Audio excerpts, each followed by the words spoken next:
Hello out there in Flat Earth land. This is Rich, Mr. Thrive and Survive, and it is August 24th, 2018.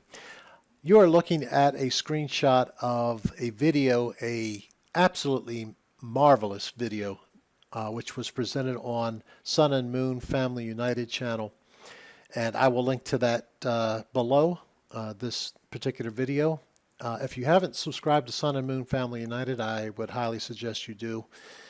Not only do you get a lot of flat earth, but you get a lot of related and even unrelated subjects that, anyway, they appear unrelated, but they sort of correlate together in the big overall picture. And the big overall picture is we're lied about everything. On that channel, there's a lot of people doing their own independent work, coming to conclusions that science should have and probably has actually come to long ago, but it's been suppressed from us. So let's take a look at one aspect of this video. Now, I'm probably going to come back to this video many times. There are a lot of great takeaways that you can get from this video. Now, I don't necessarily 100% agree with every one of the conclusions that Dave Marsh, who is the creator of this video, came up with. But there is a lot of fantastic work that he has done and that I think others can build off of as well. Now, he is at one point calling this, as you see here, Moon Race, the motions of the moon from a flat earth perspective. And he opens up an entire can of brand new things that we can take a look at. The title again is Moon Race. He calls it Luna Lemma presentation. That is a term he came up with. The Motions of the Moon by Dave Marsh. And let's go ahead and skip ahead here and take a look at something. Now, what he did in this video, he took his own independent observations, and he also went to timeanddate.com and also to this site, which I'm not sure exactly what the site is called, but it is a NASA-based site where it gives you the different lunar phases. And more importantly, for this part of the presentation he did in this video, it gives you the cycle and how far away the moon is from the Earth according to NASA's model. And what you will find out, and what I will show in a different video, is that Kepler's second law of planetary motions and different things like that is absolutely obliterated if the moon is a solid object like we've been presented, you know, that it's something that's rotating around the Earth. It is a planetary body, so to speak, a moon, and solid material and not just a light up there. And either Kepler's second law of motion is obliterated along with gravity, by the way, or the moon is not, we've been told, it is not a orbiting body that is solid and is subject to gravity. That is for another video. What he came up with in this video for me was a couple of observations with actually the stars, star trails. That's particularly what I'm going to be talking about here, but also, if you will, lunar trails or the path of the moon. And both of those would be impossible if we live on a spinning ball. And that is the point of this video, to show that in a brief amount of time as possible. So let's jump right in. Alrighty then, we're going to look at what would happen if you're standing on a spinning ball on an axis like the Earth is on a fixed axis.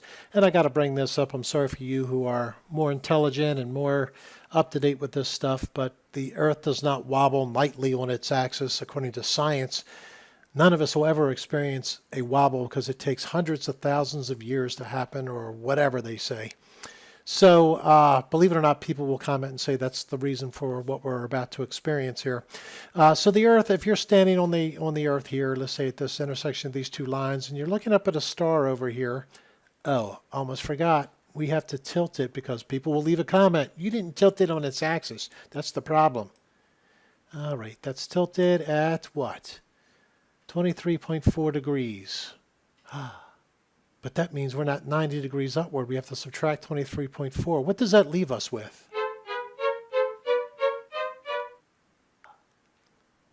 Oh, man! Is that a coincidence?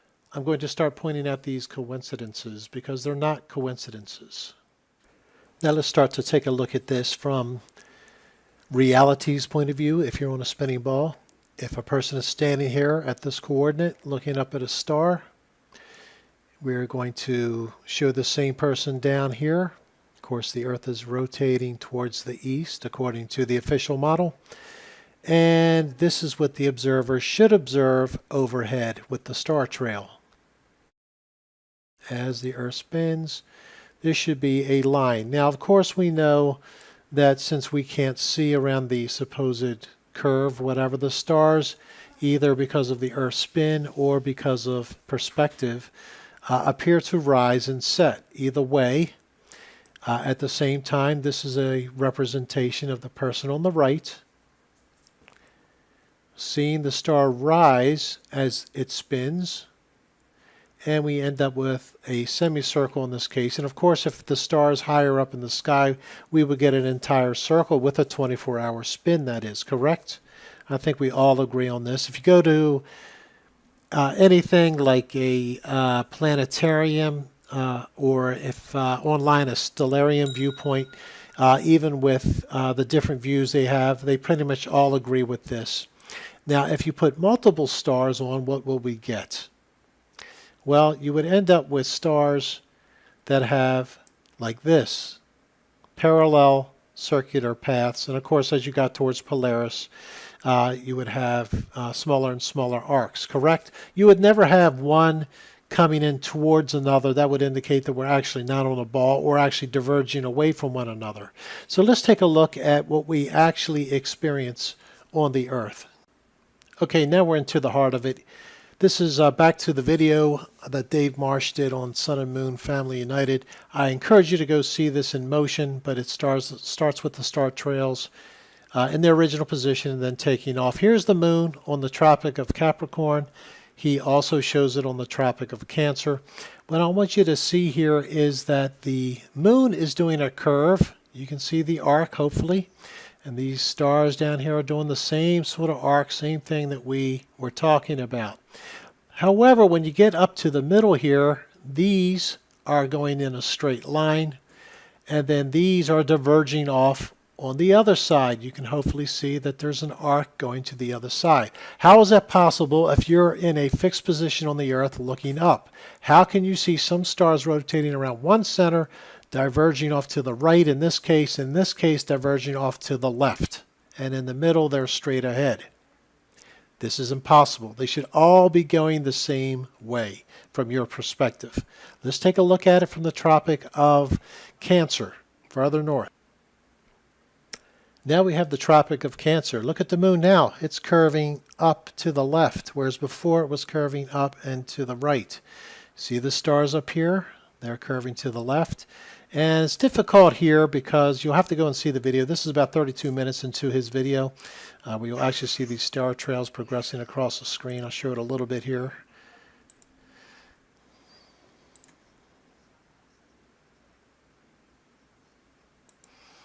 But you can see the star trails start to straighten up down here, and then they start curving off to the right. This is not possible if you're on a ball and that is what's causing these star trails. It has to be caused by them rotating with two different centers of rotation. Now let's take a look at this one right here. You have stars obviously around the center of location up here. As you get towards the center, some of them still towards the top flare off to the right, straight, and they flare off to the left here. You have a star trail that actually, as it goes more into the night, diverges from stars over here where they were earlier in the night. The distances would be further apart as you are looking at them. And you can see obviously there's a center of rotation over here. Whereas all of these, granted, you would see them appear to rise and fall and go in a circle if they're above the Earth for the entire rotation if you were on the ball, but you would not have divergence of stars. They would all have to be in a straight line other than the curve that it appears to be from rising and setting. This is impossible to be produced with a person on a sphere which is spinning in a straight line on an axis. Let's drive it home even more. How about this one? From the equator. I don't know which one is north and south, but look at this. This looks actually like the Polaris shot. It can't be more obvious. that we are not the ones rotating. There is a bent axis of the stars rotating. I've been trying to get a hold of Dr. Zach. He said he sent me a contact form. I never received it. But there is a model that I have in mind that will explain this. It cannot be explained on a spinning ball. It just can't happen with you being on the outside of a ball spinning, which would cause nothing but straight lines other than rising and falling. Simply impossible. Now let's take a look at something even more interesting with the moon. Now we're going to look at moon trails, and whether the moon is north or south is going to show something very surprising as well. The moon also follows the exact same thing. Let's take a look at it. These are moon trails. Can you see what's happening? These ones at the bottom, you see how they curve as if there's a center of rotation at the bottom here. Then as it goes up, what's it do? It starts to straighten out. And then as it gets to the other side, it curves the other way as if it's going around something up here. This cannot be explained with us on an axis spinning on the outside of the ball witnessing what's going on. Not from NASA's model with the moon going around us. Nope. In fact, we're going to look at what's called the lunar anomaly. Very interesting. So that's the end of this video. I'd be curious to see how somebody can say this is possible. It's just not. Take care, guys. Bye.